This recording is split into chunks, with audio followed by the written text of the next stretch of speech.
Assalamualaikum warahmatullahi wabarakatuh. Salam sejahtera buat kita semua.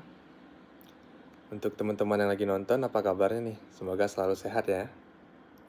Perkenalkan, nama saya Muhammad Handa Mulia dengan NPM 221010611. Mahasiswa Fakultas Hukum Universitas Islam Riau. Di sini, saya akan sharing sedikit atau banyaknya ilmu yang telah saya dapatkan semasa kuliah mengenai asuransi. Kita semua pasti pernah sadar bahwa hidup itu selalu penuh kejutan. Ada kejutan yang bikin kita tersenyum, dan ada juga yang bikin dompet langsung menjerit, seperti tiba-tiba sakit dan harus dirawat, mobil nyerempet pagar, atau bisnis yang kena risiko tak terduga.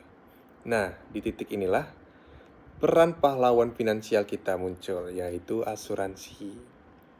Tetapi asuransi itu bukan sekedar bayar premi lalu klaim, bukan. Di balik itu ada aturan main dan payung hukum yang kuat. Nah, di video sekitar kurang lebih 10 menit ini, saya akan mengajak teman-teman membedah apa itu hukum asuransi dengan cara yang santai dan mudah dipahami. Sekarang kita masuk ke dasar dulu nih. Apa sih sebenarnya asuransi menurut hukum? Kalau kita buka kitab Undang-Undang Hukum Dagang (KUHD), tepatnya pasal 246 asuransi atau pertanggungan didefinisikan sebagai suatu perjanjian. Nah, sederhananya begini. Asuransi adalah pengalihan risiko atau ganti kerugian yang mana telah disepakati oleh kedua belah pihak, yaitu pihak penanggung dan tertanggung. Penanggung sebagai pihak asuransi dan tertanggung adalah orang yang ikut asuransi atau peserta asuransi, yang mana pihak-pihak wajib saling memberikan hak-hak yang telah disepakati di dalam perjanjian yang disebut polis. Seperti tertanggung wajib membayarkan premi kepada pihak penanggung atau pihak asuransi, dan penanggung wajib memberikan haknya sebagaimana mestinya apabila pihak tertanggung mengklaim asuransi tersebut.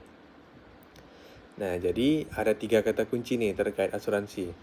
Yang pertama ada pengalihan risiko, ganti rugi, dan perjanjian. Nah, inilah konsep dasar transfer risiko secara legal melalui asuransi. Lalu, apa saja dasar hukum asuransi di Indonesia? Apakah hanya KUHD? Tentu tidak. Hukum asuransi di Indonesia terus berkembang. Selain KUHD yang merupakan peninggalan kolonial, namun asas-asasnya yang masih relevan, kita juga punya payung hukum yang lebih modern, yaitu Undang-Undang Nomor 40 Tahun 2014 tentang perasuransian. Undang-undang ini sangat penting karena mengatur agar industri asuransi berjalan secara sehat, transparan, dan melindungi kepentingan konsumen. Di samping itu, terdapat pula berbagai peraturan dari Otoritas Jasa Keuangan atau OJK yang mengawasi praktik asuransi dalam keseharian. Jadi, asuransi itu bukan bisnis sembarangan. Legalitas dan pengaturannya sangat ketat. Berikut adalah bagian yang paling krusial dalam hukum asuransi. Terdapat beberapa prinsip dasar yang wajib dipatuhi, dan jika prinsip-prinsip ini dilanggar, perjanjian asuransi bisa batal demi hukum. Apa saja prinsip tersebut? Saya akan menjelaskan satu persatu. Yang pertama ada prinsip insurable interest, kepentingan yang dipertanggungkan. Kita hanya boleh mengasuransikan sesuatu apabila kita memiliki kepentingan di dalamnya. Contoh, saya boleh mengasuransikan mobil saya sendiri, tetapi saya tidak bisa mengasuransikan mobil tetangga yang tidak ada kaitannya dengan saya. Sebab, jika mobil tetangga rusak, saya tidak mengalami kerugian finansial secara langsung.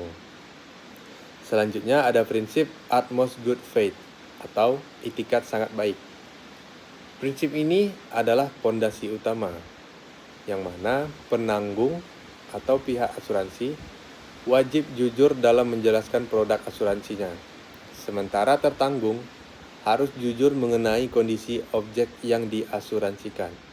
Misalnya, memiliki penyakit bawaan yang dia mengaku sehat total saat mengajukan asuransi adalah bentuk pelanggaran prinsip ini dan dapat berimplikasi hukum.